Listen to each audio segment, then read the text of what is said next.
Student जैसे कि हम बात कर रहे थे solving first order differential equation के ऊपर, और इसके ऊपर डिफरेंट टेक्निक्स की बात की हमने कि अगर आपके पास डिफरेंशियल इक्वेशन हो तो आप उनको किन किन मेथड के साथ सॉल्व कर सकते हैं।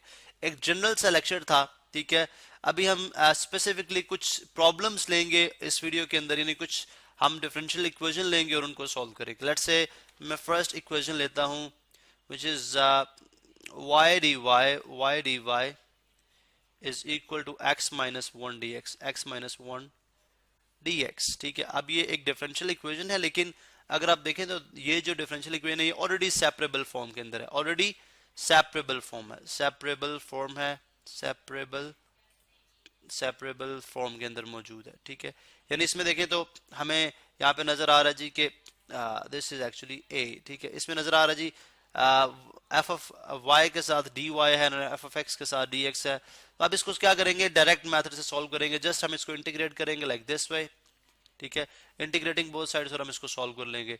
तो किस तरह से सॉल्व होगी, integral of y d y, integral of y d y is equal to इसका इंटीग्रल एक्स डी एक्स का इंटीग्रल अलग से एंड माइनस डी एक्स का वन डी एक्स का इंटीग्रल अलग से, ठीक है। अब हम ये बात जानते हैं कि जब कोई फंक्शन पावर में गिवन हो, जैसे y की पावर वन है और डी वाई के साथ अगर इसका डेरिवेटिव मौजूद है तो आप इस पे पावर फॉर्मूला अप्लाई कर सकते हो। जैसे कि मैं यहाँ पे पावर फॉर्मूला अप्लाई करूंगा, y की power one plus one over one plus one, चूंकि डी वाई के साथ ही विद रिस्पेक्ट टू y ही इंटीग्रेट करें हम इसको, ठीक है।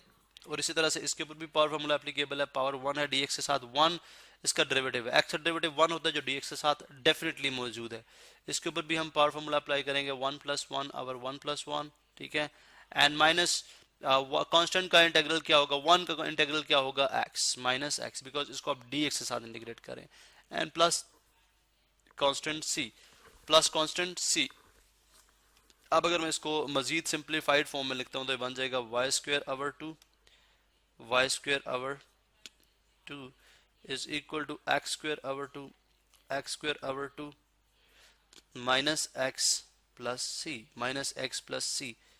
तो लिहाजा हम यूं बात कर सकते हैं कि अगर अब मैं इसको थोड़ा मजीद सिंप्लीफाई करूं, ये हमारी इंटीग्रेशन हो चुकी है, ये सॉल्व हो चुकी है, लेकिन लेट्स से अगर मैं इसको मजीद सिंप्लीफाई करूं तो Y square over two minus x square over two plus X is equal to आ जाएगा सी के इक्वल, ठीक है।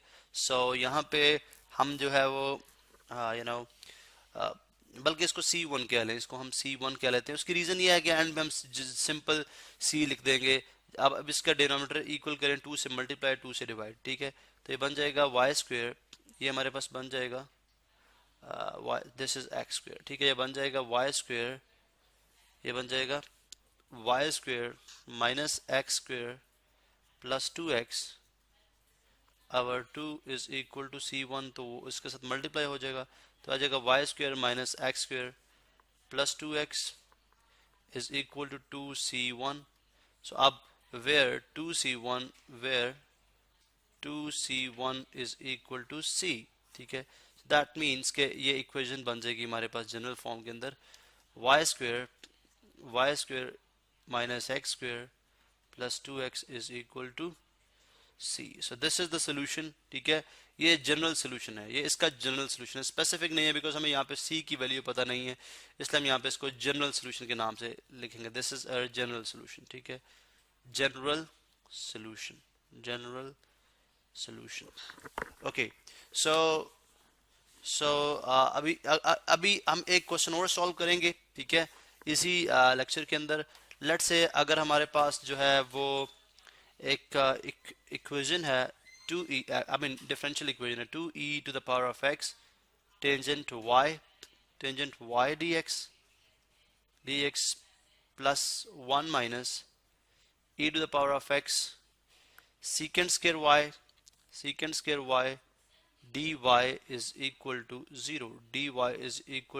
0, ठीक है। अब हम इसको सबसे पहले हम इसको किस फॉर्म में लिखेंगे, सबसे पहले हम इसको सेपरेबल फॉर्म के अंदर लिखेंगे बिकॉज ये सेपरेबल फॉर्म के अंदर नहीं है, ठीक है।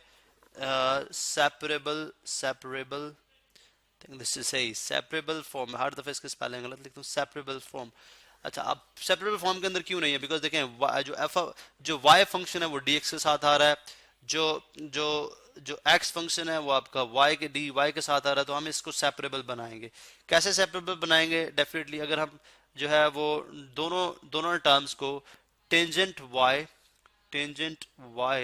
Into one minus E to the power of x के साथ मल्टीप्लाई करा दें, ठीक है, tangent y I mean divide करा दें थ्रू आउट, ठीक है, पूरी इक्वेशन को।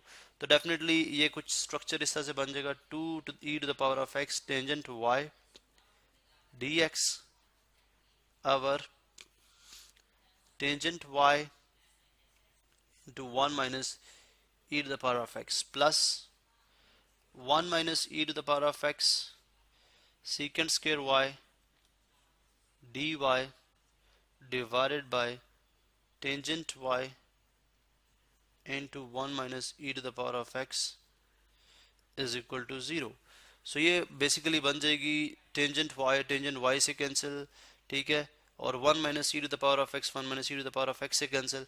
अभी अगर आप इसकी शेप देखें तो इसकी शेप इस तरह से बन गई हुई है, ठीक है, ये आ गया 2 E to the power of x over 2 E to the power of x over 1 minus E X 1 minus E to the power of x dx plus secant square y over tangent y dy is equal to 0। अभी अगर आप देखें तो separable form के अंदर है। अभी अगर आप इसको देखें तो ये सेपरेबल फॉर्म के अंदर है, ठीक है। तो लिहाजा अगर ये सेपरेबल फॉर्म के अंदर है तो क्यों क्यों अंदर है? बिकॉज अगर आप देखें तो एफ ऑफ एक्स जो है वो डी एक्स के साथ आ रहा है और एफ ऑफ वाई जो है वो डी वाई के साथ आ रहा है, ठीक है।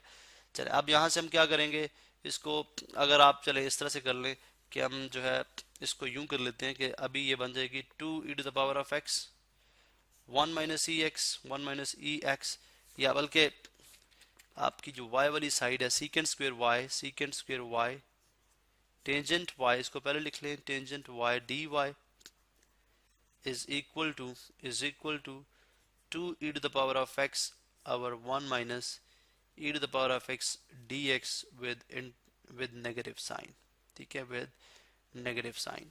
अब हम करेंगे बोथ साइड को इंटीग्रेट, बोथ साइड को क्या करेंगे, इंटीग्रेट करेंगे, ठीक है। अब इसको इंटीग्रेट करेंगे तो किस तरह से इंटीग्रेट होगा?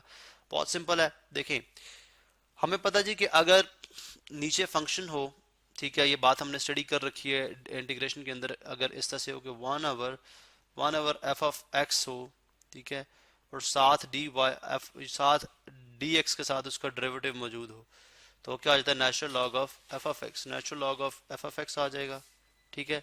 जैसे यहाँ पे टेंजेंट वाई एक फंक्शन है, इसका डेरिवेटिव क्या है, secant square y, so that means कि बन जाएगा नेचुरल लॉग ऑफ अब natural log of tangent y है, ठीक है, टेंजेंट वाई, तो आप इसको लिख लेंगे natural log of tangent y चले इसको एब्सोल्यूट पुट कर देते हैं यहाँ पे हम, टेंजेंट वाई हमने यहाँ पे एब्सोल्यूट पुट कर दिया, ठीक है, और या सिंपली हम इसकी डोमेन इस तरह से डिफाइन करते हैं कि वो हमारे पास पॉजिटिव वैल्यूज ही आएंगी। तो natural log of tangent Y, ठीक है, इज इक्वल टू नेगेटिव, अब देखिए 1 माइनस ई एक्स का डेरिवेटिव क्या होगा, इसका डेरिवेटिव होगा जी minus E to the power of minus E X, ठीक है, नेगेटिव बाहर और माइनस ई एक्स आ जाएगा। लेकिन यहाँ पे क्या है, देखें यहाँ पे देखिए माइनस ई एक्स ही है, लेकिन 2 कोफिशिएंट है, 2 को अगर मैं बाहर निकाल दूं, ठीक है, 2 अगर मैं बाहर लिख दूं -2, तो इधर आ जाएगा ई एक्स ओवर 1 माइनस ई एक्स।